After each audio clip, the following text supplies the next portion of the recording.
boys and girls. I hope you're doing well at home with your families. I'm here at my house and I am still making art at home.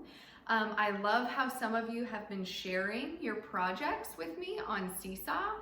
You've been taking pictures and videos of your coloring sheets and your drawings. Some of you have been making things out of air dry clay. Others of you have been showing me art your brother and sister have made or your parents have made, and it makes me so happy to see all of the artwork from your homes. Today, I'm going to do a little show and tell with the artwork I've made in the past few weeks. So in the past few weeks here, my daughter and I have been doing a lot of painting and collage, which is cutting and gluing paper, and we've even made some jewelry. So I'm going to share those things with you. I'll share the painting first. So the first one's really big. So this is a big painting we've been working on for a long time. So I have a whole bunch of this brown paper at my house, and we rolled out a big piece and cut it. If you have a tube of wrapping paper at your house, or even a big cardboard box, anything that gives you a big surface to work on, it's really fun to make artwork with another person on something big. So this is our big painting. And on here you can see a few shapes. This one looks a little bit like a tomato. We have a fish somewhere. Oh, here he is, way down low. But it's a lot of scribbles and dots done in paint, but then also oil pastel, and I think Ida's even drawn on here with some crayon. But I think it looks really cool all together. So we're working on filling up all of the space so you don't see any of the paper anymore. And when we're not working on this, this just hangs in our bedroom.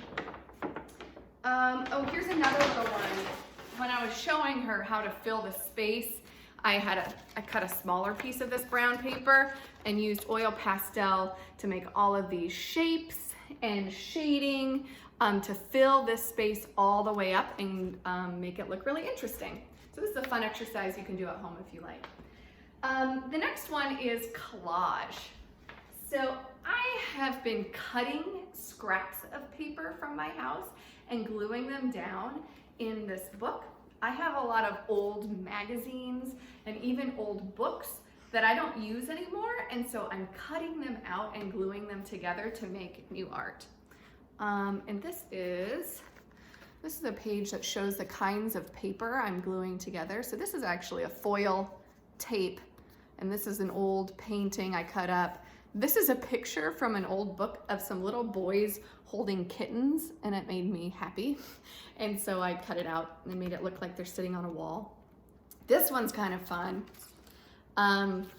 I cut up an old drawing that I made a long time ago of a landscape, and then I glued it on this page with the color yellow and 2 different greens. I had some different colors of paper. And on this side, I found a picture of an orange in a magazine, and so I cut this paper out and I glued it on, and then I thought, wouldn't it be fun if there was a piece that moved on this? So I cut an orange slice and taped it on. So now this page is kind of a pop-up. I have another collage. Here's another collage where I cut out a picture of a hot air balloon and some blue paper and some mountains. And then I did something a little bit silly. I glued down this piece of string and it attaches to some sewing that I did over here. A long time ago, I did some sewing on a label just to practice my stitching skills. And you can see that it becomes part of this collage over here. So this is another one that is kind of fun because it comes off of the page. So I've really been cutting and gluing shapes and adding them to this book as a fun activity. And Ida has been making collage too. This is one of hers. And so you can, I have a lot of experience cutting and gluing down things and laying out shapes because I've been making art for a very long time, and I've been practicing for a very long time. Ida is 4, and so even a 4-year-old can practice with scissors and cut some little shapes and glue them down. We also have some stickers in our house, so she made this, and I really like it. The other thing we've been doing is I make jewelry, and I make jewelry out of clay, and some of you have shown me things you've made out of Play-Doh or out of air dry clay.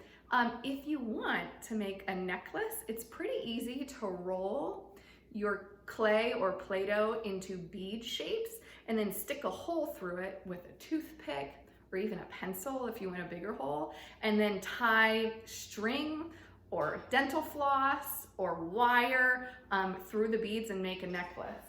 These are a couple of mine that I've made recently, and I have access to a kiln, and so this is real clay that you need to fire in a kiln and then glaze and put it in the kiln again, but they're shapes you could make at home. So this is one necklace that I have with some beads, and I have this rainbow shape, and I can wear it.